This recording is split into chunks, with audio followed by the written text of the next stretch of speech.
After a long, hot, dry summer, it rains all the time. Welcome back to Ohio. I have a delivery in the morning. It's a quarter cord, which is 2.5 rows in the truck. I try to avoid this situation, but sometimes I can't. I would rather deliver 2 quarter cords, which would be a full half cord stacked in my truck. That's where I make my money. But we're going to load 2.5 cords. I'm just going to run the camera and show you how I do it. Sometimes it depends on the mood. I hustle. Sometimes I don't. I take my time. Sometimes I'm hopping over the side. Sometimes I use a ladder. It just depends on the situation, what kind of mood I'm in. But for now, guys, just hang out. I'm going to get this truck loaded up in the rain. Here we go.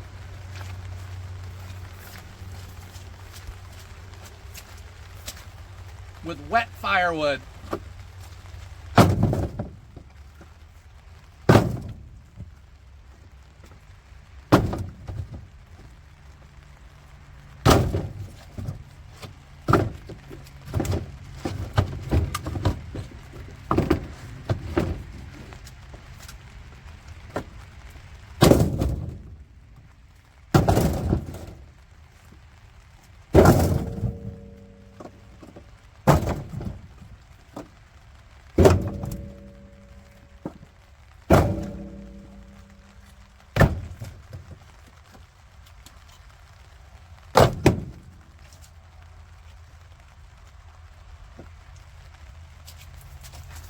I just found a hornet's nest.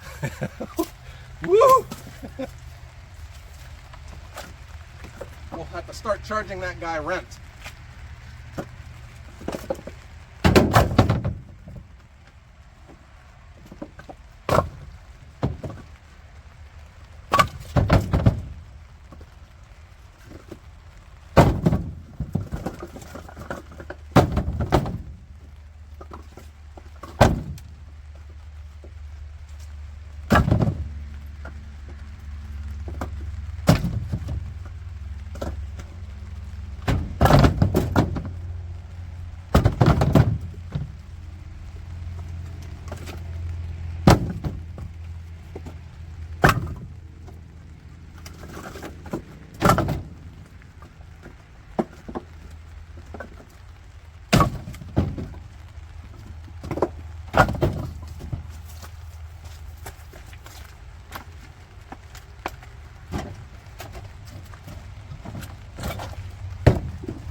Moving right along, I think stacking has a lot of advantages. Right now you're seeing one. Chucking it over the side, it's easier to load. You can pick up a whole bunch all at the same time.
I think rain makes dry firewood look ugly.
Oh boy. Yeah, this is how I do it. I think doing it like this is good for the customer. They can take the measurement right on the truck. The truck is 5 feet wide, 2 feet tall. So when your stick is 16-inch long, you multiply that by the number of rows.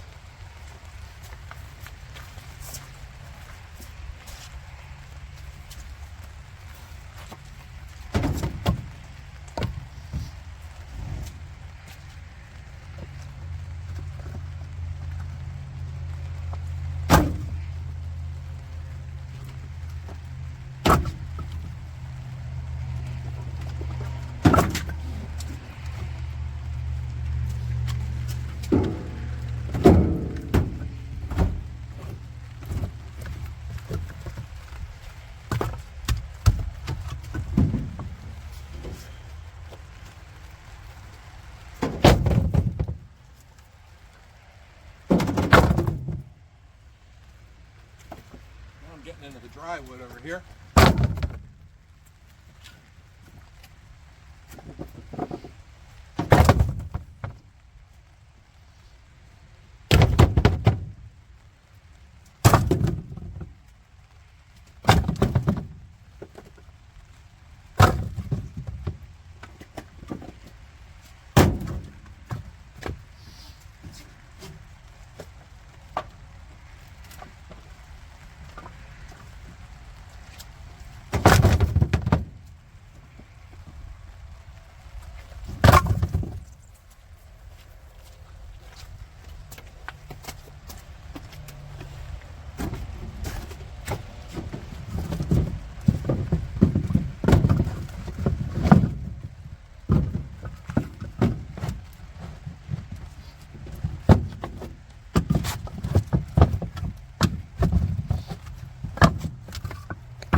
I look out for this. These are the things that will blow out of the truck going down the road.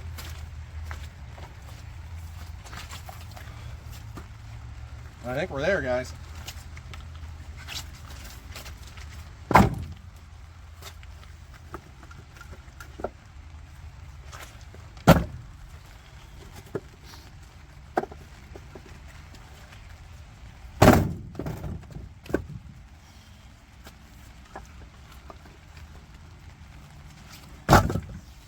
Okay.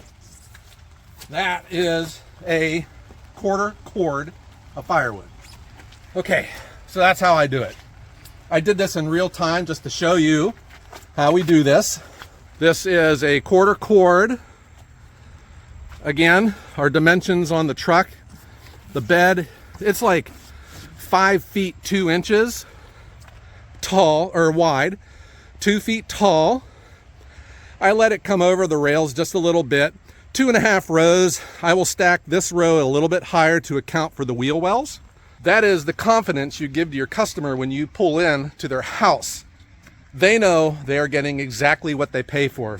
When you pull into a house with wood that's been dumped into the bed, they really don't know how much they got. And we all know, because we've experienced ourselves, when you have a big pile of wood in your driveway, you always think you have more than what you really have. I fell victim to that too. I bought wood off of Facebook, a company that used a dump truck, and it was advertised as about a cord, and it looked good wood. So he brought it out and dumped it. And I knew right away, the oaks were cut real short. There was pine in it and they were real long. It's obviously a tree service. And then when I stacked it out, it was under a half of a cord. And you just don't know. And what I learned too with customers, they don't understand quantities. And that's why I think wood that gets delivered to customers, it pays to have it like this, and you can discuss cubic feet and measurements and how that all plays. But it always makes me wonder too. Every time that I've dealt with this matter with a customer of mine who's dealt with another company, why is it that the quantities are not just always incorrect, but they are always short? It just makes you wonder, does the people delivering firewood even know what quantities they're delivering? So the confidence is a lot of my customers use firewood racks, and they're 6 feet wide, 4 feet tall, and this is 100% spot on.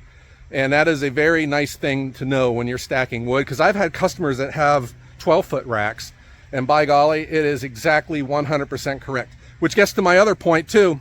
I do not believe in giving extra. If you want to, go for it. The reason is I like to be accurate, because who's to say that is their first time buying wood and you brought them more than what they paid for one time, and then the next time you bring them exactly the exact amount quantity that they purchased, and now they think that you've just ripped them off because it's not the same as what it was before. I think it's just better for weights and measures. It's better for professionalism. It's just better for everyone involved, customer and the supplier. Your quantities must be correct. I got my umbrella because it's raining a little bit more. Here's a couple things going on. This week we have Paul Bunyan, I think the nation's largest timber show, and it is right here in Ohio. And I will be at the Paul Bunyan show on Saturday from 12 to 2 at the Japa Metsa Machine tent. And if you are there, please stop out and see me. We have had a great time in years past getting to meet everyone. So please, if you are available, come on out. I would just love to see you and get to see all of the new Japas that will be on display down there.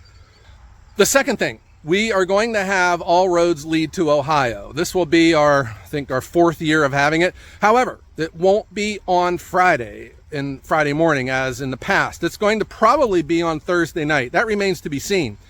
But Friday morning, I have things that have to be done, as well as some of the other YouTube channels that will be in the area. But be on the lookout for a live stream Thursday night right here from the Woodyard. Time, I'm not sure yet, but we'll try to make it happen. And hopefully I can bring you some people from the industry, some other YouTube channels, and we can just have an enjoyable evening. Finally, I was a keynote speaker at an event that focused on over 50 entrepreneurism, people that are turning their side hustles into a career, over 50 people who are looking to supplement their income. I was the keynote speaker, and I'm happy to say that I didn't stink it up. I think I did pretty good. It was one of my first major attempts at being a public speaker, where you're on a podium and everyone's staring at you. But the event was taped. It was on Over 50 TV's YouTube channel, and I will put the link down below with the timestamp if you just want to jump ahead to my presentation. But there was a number of interesting speakers. I enjoyed my time while I was there. It was produced by my friend Lou Reyes from Over 50 TV, and you've seen him in and around the channel from time to time. Very nice man, and he very much cares about a lot of people that's in our viewership here at Ohio Woodburner. So if you get a chance, check it out. But that's how I do it, guys. Hand loading. I think it produces a lot of benefits. It gets all of the waste out of the wood. The customer just gets clean firewood. You can make it look pretty in your bed, because presentation plays a role towards how much you can charge. It's just like a restaurant that just doesn't slop all your food onto the plate. They make it presentable. Same thing with your firewood. And if anyone's out there knocking stacking, I'm here to tell you, if there is any time deficit in getting the stacking done, you get it back when you're loading your truck, because, you know, what the heck, I could have probably a half cord loaded in this truck, and that's really where I'm hustling. I could probably have it done in just 15 to 20 minutes. That's how fast I can do it. No expensive machinery, none of this multiple bending over and picking up 2 pieces and chucking it. You can just pull it right off the stack, multiple pieces. They're already neatly loaded. If you toss it in cleanly, you may not even have to straighten it up much while you're in the process of getting it loaded. But that's how I do it, and that's how we're going to continue to do it, guys. I hope you like this, and now I'm ready for my delivery in the morning. Everyone have a great day.